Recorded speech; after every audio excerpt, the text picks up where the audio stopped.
Šogad ap arī 20 gadi kopš dibināta florbola komanda Rēzeknes Maiznieks, kas aizsāka šīs spēles tradīciju Rēzeknes pilsētā. Kopš tā laika izcīnīta neviena skaista uzvara. Lai atzīmētu apaļo jubileju, Valsts robežsardzes koledžā visas dienas garumā notika dažādas sportiskas aktivitātes. Apmeklētājiem bija iespēja gan iepazīties ar florbola vēsturi, gan piedalīties dažādos atraktīvos konkursos, gan, protams, vērot vairākus mačus. Мне дали видео старой игры 96 года, я ее смонтировал. Man iedeva vecas spēles video no 96. gada. Es to samontēju un ieliku YouTube. Tad man atrakstīja draugs, spēlētājs ar 77. numuru, ka tādas komandas vairs nebūs. Tad arī radās doma, kāpēc nebūs. Mēs savācam jauniešus, savācam visus veterānus un īstenojam šo ideju dzīvē. Par pasākumu kulmināciju kļuva Rēzeknes florbola gadsimtu spēle, kurā uz laukuma spēkiem mērojās veterānu komanda Rēzeknes Maiznieks un jauniešu komanda Sporta klubs Blāzma. Šī bija iespēja ne tikai vērot lielisku spēli, bet arī redzēt vienkopus uz laukuma labākos spēlētājus, kas pārstāvējuši Rēzeknes florbolu iepriekšējās sezonās. Очень красиво, говорю, красочно. Для детей было очень. Ļoti skaisti krāsaini, bērniem lielisks šovs bija un daudz dažādu konkursu, kuros varēja piedalīties gan bērni, gan pieaugušie. Pirmo reizi manā pieredzē šāds pasākums ļoti forši.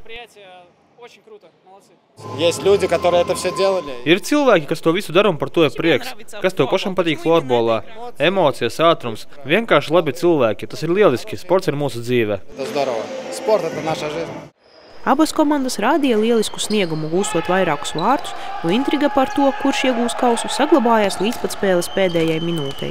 Šoreiz ar rezultātu 5-4 pārāk izrādījās Rēzeknes Maiznieks spēlētāji. Savukārt skatītāji atzina, ka no sirds jutuši līdzi abām komandām. Bija ļoti forši, ļoti forši. Es vēlētos, ko katra spēle būtu tāda. Atbalstīju pilnībā visus, jo visus zinu, visus personīgi pazīstu, un tas bija ļoti forši. Interesanti bija un spraiga cīņa līdz pēdējiem momentam. Kuru komandu atbalstīja? Man kaut kā nebija tādas mīļākās komandas, man bija vienalga, par skaista spēle bija. Galvenais tieši, lai labi spēlē? Jā, tieši tā. Kur komandu atbalstījāt?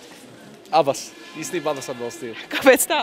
Tāpēc, ka, mans personīgais viedoklis. Abas jāatbalsta. Visi ir malaši, visi forši spēlē. Laba atmosfēra, patiesas azarts un lieliska spēle. Šo iemeslu dēļ gan skatītāji, gan paši sportisti atzina, ka jau tagad gaida nākamo jubilejas maču. 20 gadu laikā Rēzeknē izauguši vairāki talantīgi florbolisti, un ir skaidrs, ka šī spēle bija, ir un būs neatņemama pilsētas sporta dzīves daļa.